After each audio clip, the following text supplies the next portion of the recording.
believe we're live. Are we Yes, live? welcome. I Yes. think we are. Hello, everybody. Good afternoon. Hi, Samantha. We're happy you're here. Yeah. Yes, thanks for joining us. Welcome. Hi, Victoria. Hi, Hi, Jen. Jen. Oh, it's nice to see some familiar faces. Absolutely. Adrian, I'm going to let you kick it off today. Yeah, sure thing. So, welcome everybody. Thanks for joining Because We Care. Three perspectives from three voices around the joys and the pains of caregiving. Today is our third episode, and we're really going to be focusing on situations where we might not necessarily be the individual that's responsible for caring for somebody, but then how can we provide assistance? How can we lean in? How can we really help elevate and assist other caregivers as they tackle their own situations? So again, really excited to have both Kirsten and Julia joining today's session. Kirsten, would you like to maybe give a quick introduction so everyone's sort of knows who we are, where we're coming from? I would love to. My name is Kirsten Mao, and I have a podcast called Who Gets the China, along with my Substack blogs about who gets the China.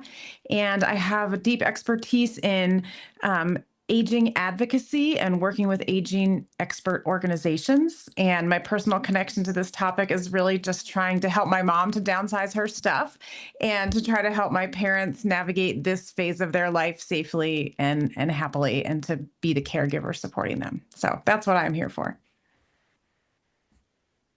Julia, go ahead. Well, hi, everybody. I'm Julia Yarbough. My Substack is Keeping It Real Caregiving, and thank you for those of you who have followed and participate. What I bring to this conversation is I am a former family caregiver that came on the heels of being a former news anchor and reporter. So my background is storytelling. And once I started taking care of my elderly, now deceased mother, I realized how much information was falling through the gaps in terms of what you need to plan for, what you should be thinking about. And I thought I was prepared. And even so, it still pretty much rolled me over because there was so much to handle. So I started Keeping It Real Caregiving as a way to share lived experiences, which sometimes can be equally valuable to those that are sharing policy. And so I'm on the tail end of caregiving, but it continues to crop up. And so I hope that what I bring to the table is helping people to think about the items. You don't know what you don't know. And so through Keeping It Real Caregiving, my Substack, and speaking platforms and moderating, that's what I hope to help achieve, is educate people. Adrian, that's awesome. You're up. I'm up, sure thing. So, thanks everybody. My name is Adrian Chung, and I've really been working within the healthcare space for over a decade, albeit in different elements, say within the diagnostics, molecular testing, more kind of scientific, more kind of medical element of care. But at the same time, for more than a decade, I've been the primary caregiver for my mother. She has a number of chronic illnesses, including rheumatoid arthritis. And I've very much sort of been that caregiver that's been helping her make decisions about her healthcare, helping provide the support for example, before and after procedures, helping with all the elements of medication management, advocating within different healthcare settings, trying to rally and coordinate family members and the troops around her to really make sure that she has the support that she needs to really make sure that her illnesses don't hold her back. And really my perspective is sort of helping or being part of that journey that she's going through, but especially as kind of aging really begins to bite, start to think about sort of how things might need to evolve over the next few years, few decades. So in a sense, I'm sort of in like the middle early portion part of aging, but having also been part of her kind of caregiving journey for a number of years. So that's the perspective that I'm coming from, and have really enjoyed working with both Julia and Kirsten. It's really quite amazing how Substack has sort of allowed us to just organically find one another and enjoy these three-directional conversations. And we're really glad that the audience is able to join us. So thanks. Perfect. Yeah, I think we want to talk today about whose responsibility is it really? Yeah. We've talked about a lot of different elements of this, and I think as we've gotten deeper into it, and I've read a lot of great posts about this topic, there's so much when you're caring for your aging parent, right? We've got Adrian at the beginning, Kirsten in the middle, Julia sort of at the end. But as you navigate that whole journey, there's so much to it.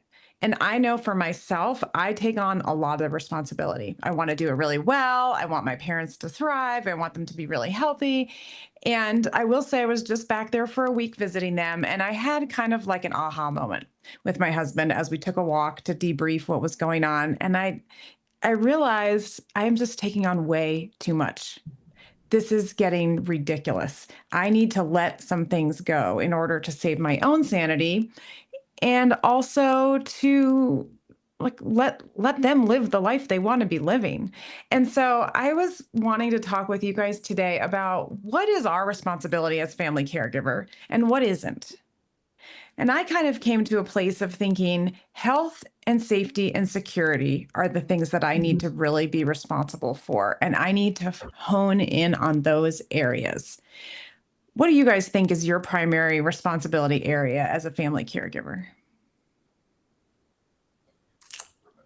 Well, I can, Adrian, I can tell the wheels are turning. You're thinking about it because you've got so much on your plate right now.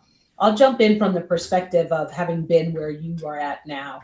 I like to call this the superwoman or the Superman syndrome. And especially if you're a type A person, if anybody out there is a type A, you know I'm talking directly to you, right? I'm talking to you. Guilty. We want to fix everything. We want it to be perfect. We want it to be through the roof fabulous. I was the superwoman trying to do everything. And then I realized that, and somebody said this to me as well, we cannot help others who in some areas may not want to be helped. So to your point, Kirsten, the safety, the medical, those hands-on items, yes, we're going to do what we can to make sure things are good and safe and healthy and proper. Some of the other low-lying items that we bang our heads against the wall saying, well, you've got to eat a certain way and you've got to do this and you've got to move those carpets and you've got to get new things and you've got to clear stuff out and that dresser is going to make you slip and fall. But at some point, we have to step back and say to ourselves, did our parents raise us?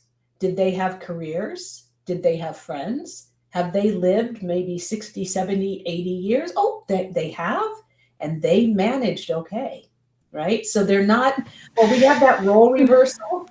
They are grown people with their own choices.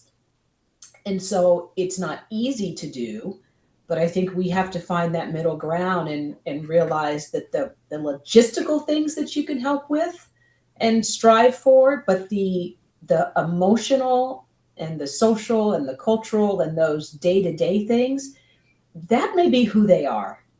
And we cannot make ourselves crazy trying to fix something, because if they've always been this way, even from when you were a small child, they're probably not going to change now just because they're older. No, absolutely not. Yeah, I mean, there's something that really kind of struck a chord for me, which is whenever I felt that maybe I was moving towards beginning to infantilize my mother, there was a very, very strong reaction. And so it's like, from my perspective, and I know Kristen's like, I feel like the framework or the headers you kind of came in with, like, very practical, right? Safety.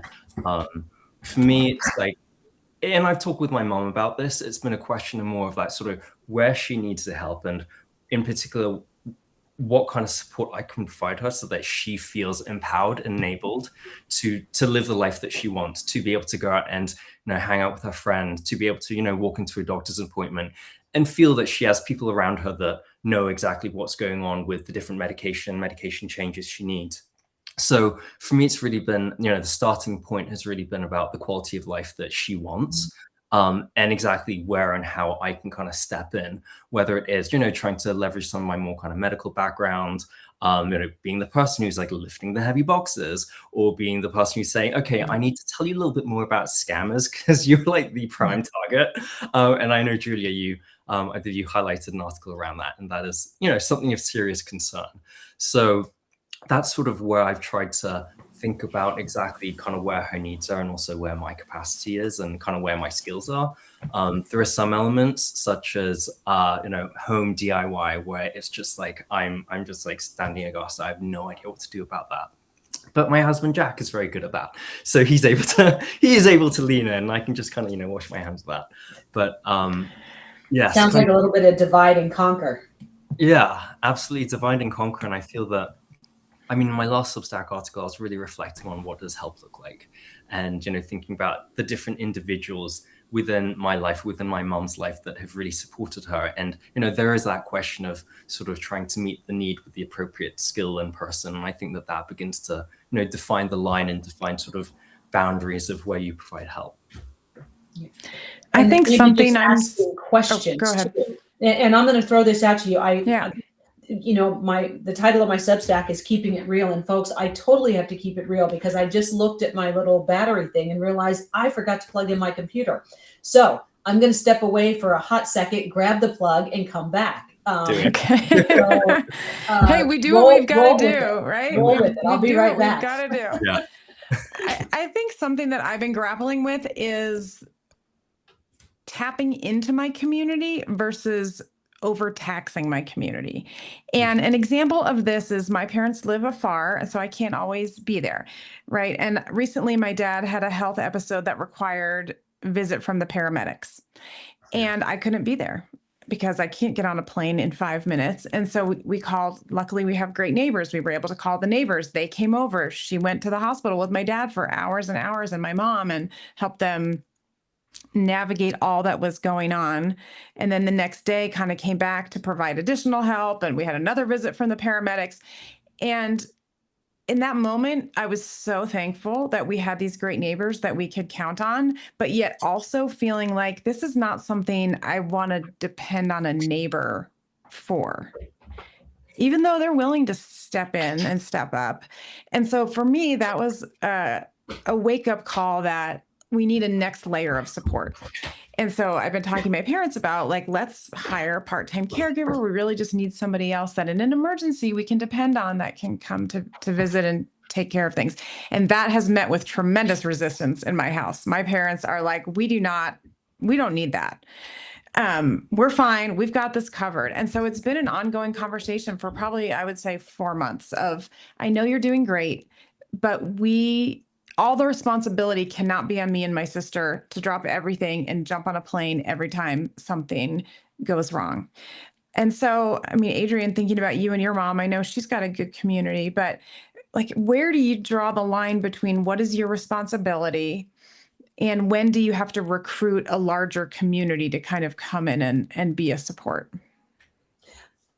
I heard the tail end of that, and something that I think a lot of us failed to consider, and I know I did in the moment, and maybe again this is something that can help all three of us and anybody else who's joining us, is to ask your parents what they want. Okay, and then if the answer is, well, we don't want other people in our space. Okay, what happens if you fall or you get sick or something happens in the household? And they say, well, that's not going to happen. Okay, but if it does, how are you going to get help? And literally talk them through that so that they can see and visualize all of the options. And if the decision still is, we don't want the help, we don't need the help, then it's a choice.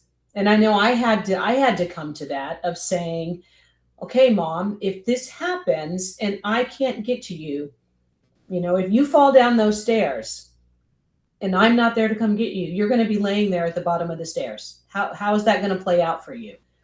And I just created these scenarios and then let her choose. And then we have to be okay with stepping back and accepting what their decision is, if that makes sense. Not to sound harsh, but sometimes we make ourselves so crazy trying to control the decisions of other people. And maybe for all of us as caregivers, we have to establish those borderlines before we go down that rabbit hole, because it will make us crazy. Yeah, I feel that you definitely get to, I mean, through both of these stories, that I feel like in some respects, like the root cause is this battle for control, battle for like independence between ourselves, even though it comes from a place of, caring intentions for us as our parents, desire to maintain their autonomy, their independence. I've had this conversation with my mom after she had a fall.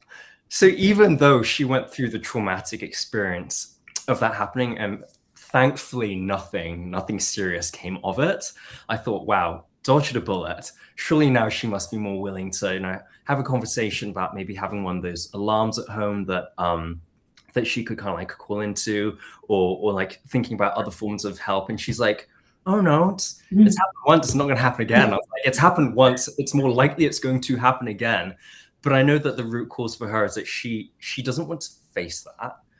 She doesn't want to imagine that there is something that is encroaching on her own independence, her own ability to control her life.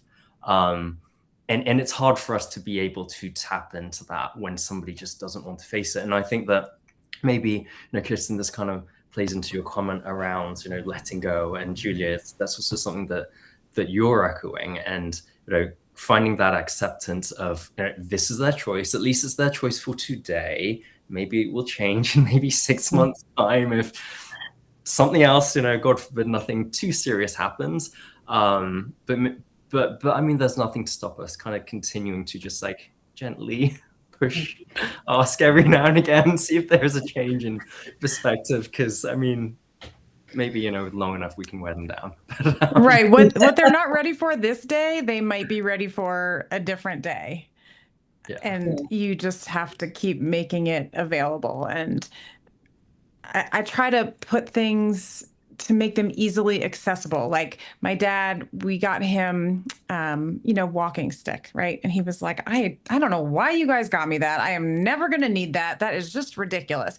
Like, okay, that's fine. Let's just put it in the closet, and lo and behold, a year later, it was like, okay, I'm ready to think about using that. And so kind of to what you're saying is like, you can lay the groundwork, and sometimes that groundwork takes a really long time. But if you start it slowly, suggest the idea, and then hopefully eventually they come to knowing when they want it on their own, or at least I've found there can be more receptivity that way when they've decided versus when I'm telling them. Yeah. It's I'm curious if anybody who's joined us has any insight, or if they've had personal experience. And I know we're talking about our primarily parental situations at this point. But I have to share this with all of you. Again, this is so keeping it real for me. And my background from coming from news way back in the day, before, when news wasn't just opinions, when it was still news. So it's still hard for me sometimes to go very personal, because but I realize that's what impacts with people. So I'm just coming home, everybody, from a family situation with a relative who has been diagnosed with a terminal illness. And so for me, working in the caregiving space, I just want to jump into action and say, okay, have you done this? Have you done this? Have you done this? Do you, all this whole list of things that incidentally I have been championing for years, saying, you need to take care of this. You need to take care of this, right? Okay, none of that has been taken care of. So I'll just say, none of the legal paperwork, none of the medical paperwork, none of the planning in the household, none of the information that is valuable to have. And I'll talk about that before we wrap up. But I've had to, in the last 72 hours, learn that my role, we titled this, when is your responsibility? When does it come to an end? Because it's not your responsibility. It's having to look at the situation and say, I can share what I know. I can share my knowledge and insight. I can offer suggestions, and strongly encourage, but I cannot tell you what to do. And then step back and accept that I feel like I'm watching a train getting ready to slam off the tracks and into a ditch, but I can't pull the brakes because it's not my train. So it's finding that middle ground of saying, I have to let it go. And I think sometimes with our parents, we're so close to it that we don't do that to ourselves.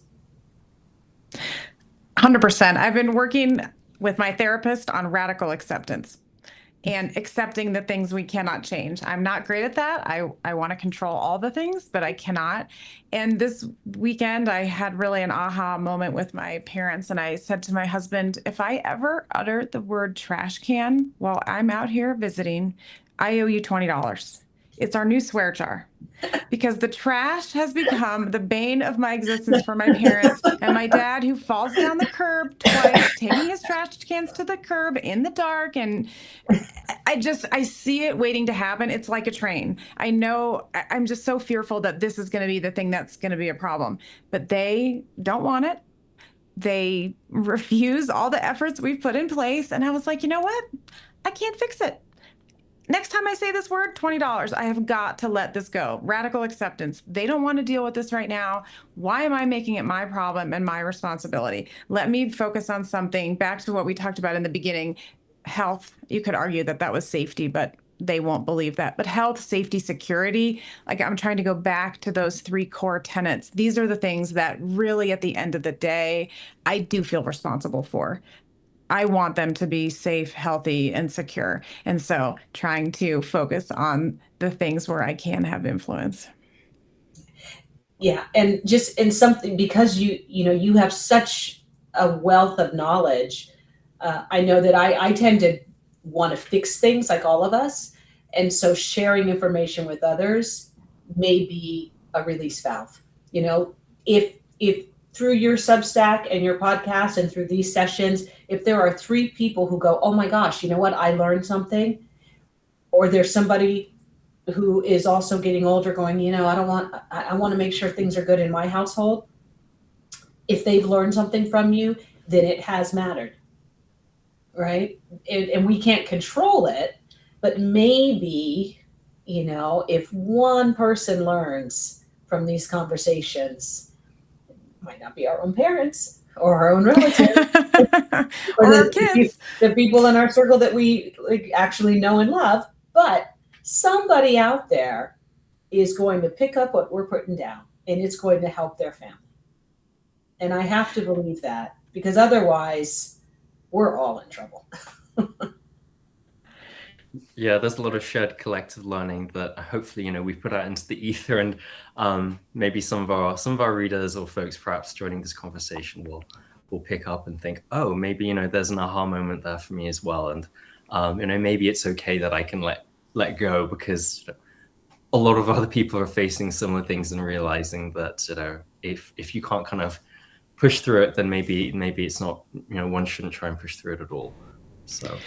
What are some ways that you have leaned on others to take on some responsibility so that you can let it go for yourself? Does anything come to mind where you were like, you know what, this was a good experience. I let that go. I let my sister, my husband, my brother. Like, what's worked for you, if anything? I mean, for me personally, I think maybe a difference has been, my mom's had these chronic illnesses since she was a teenager. So from day one, since I was a child, there was already a support infrastructure. And I guess I tangentially knew I would be part of it. And then I would need to help build it. And I think in one of my articles, I referred to Pearl, who's my mom's cleaner and cook and has been with us for 25 years. So it's we've slowly been amalgamating individuals, a support network over time. And I think the fact that my sister and I, we live far away, it's just created more impetus for us to do that from the very, very beginning, wherever we could. And family members have been really important. My uncle has been really, really wonderful. And I think one of the other things that has really helped is, he also looked after my grandmother when she had aged and then eventually passed away. And so I've been also able to learn from him around the different avenues, how to approach care, how to advocate, also how not to do some things. But that's just part and parcel of the overall kind of learning experience. But what I would say is that I've tried to take that also to heart and kind of apply it within my own neighborhood. So I think I mentioned to you previously that my neighbor, he lives with his son, and his son had an accident, and it was his son who was going to the ER. And my neighbor, who is in his mid-70s and is being treated for cancer, is suddenly at home alone. So I was like, I probably should go and check in on him and try and make that sort of connection. I made food for him, helped provide some company as well. And his daughter, who lives in the Bay Area, came up and visited, and we were introduced. And I was like, no, just let me know. Let's exchange numbers. I'll be keeping an eye out on your dad. Is his car moving? Are his blinds opening, etc., just to make sure that his normal routine is moving forward. So it's also about kind of trying to also kind of give back and also help out other people's situations, because ultimately it's going to be a two-way street, especially once my mum moves in here as well. And I've been kind of dropping seeds with my neighbors saying, hey, my mum's probably going to be here in the next year or so. They're excited as well. One of them is a nurse, so I've been especially nice to her. I'm always thinking about what connections could be helpful, and how can I also invest in these relationships and try and build that community. And I think, both of you have talked about resilience, and I look at things with a very kind of systems perspective. So trying to create resilience within a care system, your care community, your expertise, your skills, helps when those moments happen when you're facing difficult choices or an urgent situation. So. I love that you're taking steps already to build that circle in your neighborhood and to help your neighbors. So important. And we had mentioned of just giving back where we can. And so to this conversation of when it's not your responsibility, but again, I know deep down we're still going to feel it. Like you can't just step away from it. My ask for all of you who are on this call with us, if you know anybody, we're all aging, right? We're all aging no matter what age we are. I have 3 asks for you. And please do this before the month is out. If you don't already have a power of attorney for yourself, get one, decide who that person is going to be, research it. If you don't even know what a power of attorney is, go online, research. We have no excuse in our day and age to not understand what these terms are. Everything's online. Appoint who is going to be your power of attorney. If you have an older loved one, a parent, a brother, a sister, and they don't have a power of attorney, talk with them about making sure that paperwork is taken care of. That's number 1. And there are several different types of power of attorneys. I'll let you do the research on that. Number 2, make sure that you're talking to your doctors, if you have a care team, about your care plans. And please do not let your doctors talk down to you. I encourage you to do research before you go to doctor's appointments. And please, please, please ask questions, take notes, ask why. Do not let a doctor talk to you with language that goes above your head or talk down to you. I have a whole nother story for another day. If I could have reached through the phone and strangled this doctor, I would. Absolutely infuriating the way he was very dismissive. Do not let doctors do that to you. And number 3, really talk with your loved ones if they are older or have an illness of some type. Ask those tough questions of what they want for themselves. You have to look forward. And it's not being morbid, it's not being negative, it's planning ahead so that then you can enjoy time with them in a positive way. Please, please, please do those 3 things. That's what allows me to not poke my eyeballs out with frustration. Sage advice, very wise. I mean, if I can just like append to that, there's something that somebody said in terms of planning. It's like when it comes to, say, power of attorney, medical directive, wills, arguably it's like, talk about these things now when you and your loved one, your care recipient, are healthy, able to think things through, so that you're in the best condition possible to make those decisions when you have a clear mind, versus in the moment when someone may be incapacitated and it's like, what do we do? And a different family member of mine is facing this, his family is facing this, and it's really, really tough. Like, how long do they keep him on life support for? Is he suffering? What's the cost of the family, etc.? And these conversations have never been had, and everyone's just like a deer in like the headlights, and it's hard to make decisions in that kind of circumstance. Yeah, and that comes back to, I think, this idea of what's your responsibility and what isn't, and what are other people responsible for, and where do you enlist your brother, your uncle, your other support system. If you can't have those conversations for whatever reason, try to find somebody who can, because you're right, they're critical and they're important, and you don't want to get too far down the road. But your village is your savior. You need people with different strengths, weaknesses, abilities. And I think understanding, for me anyway, where my limitations are. This is not my expertise. My sister's amazing at this. I'm gonna enlist her to do that, right? Play to your skills, just like we do at work or parenting or other things. But don't feel like you have to take it all on your own shoulders, because you'll collapse and then you're no good for anyone. Yeah. And that's a really good point too, is don't be afraid to ask.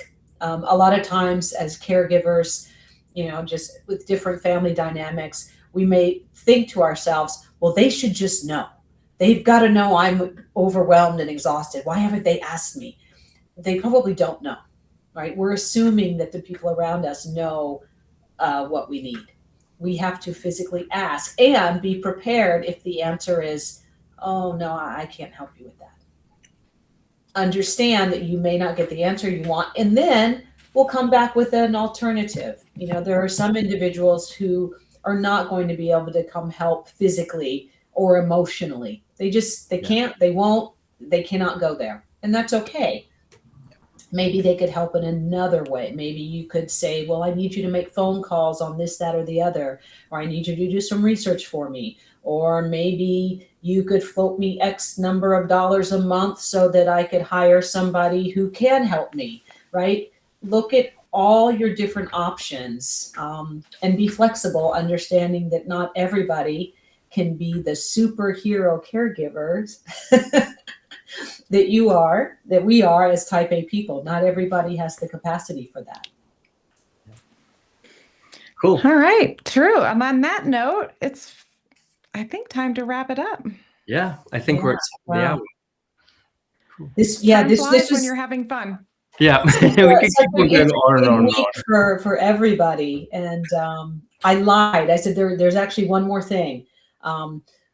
If you guys, I believe the three of you have heard of this. Anybody else out there watching, if you have not heard of a POLST, Physician Order for Life-Sustaining Treatment, look it up.